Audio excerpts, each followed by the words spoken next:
Hey guys, I wanted to take a minute to show you one of the tools that we use, and this is very valuable.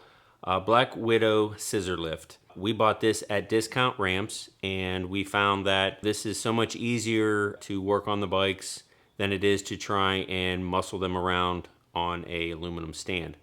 All right, so the thing that makes this a whole lot easier is an impact with a 7/8 socket on the end. I used to use a wrench and spin it.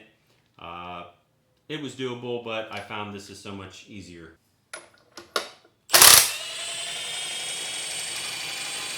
So you run it up, make sure it's where you want it. If it isn't and you need to move the bike forward or backward, you can do that.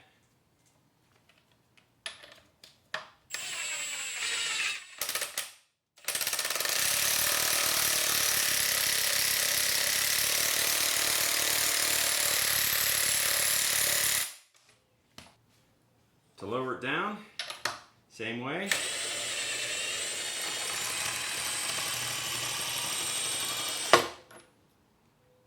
Then we leave the side stand down so we don't drop the bike on our face. A couple of modifications that we've done to this. The first thing we've added is a rubber pad to the top of it. I'm in the roofing business, and for all of you guys who may know this, this is Firestone walk pad.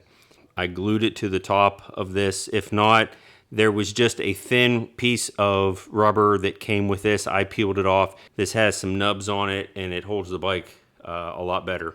I also made a wooden stand.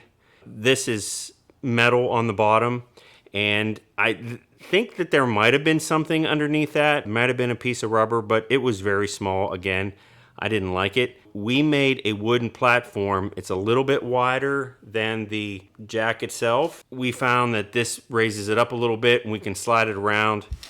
And I also put a piece of rubber on the bottom of this as well, so we can slide it around. It doesn't scratch anything and it doesn't wear out the wood. So I made this mover for the garage and for moving equipment around, and I found that this is the perfect size for putting the scissor lift on top. As you can see, the scissor lift fits perfectly on top of that. Love it. We can move the bike around, get it out of the way. Perfect little thing. Black Widow Scissor Lift. Highly recommend.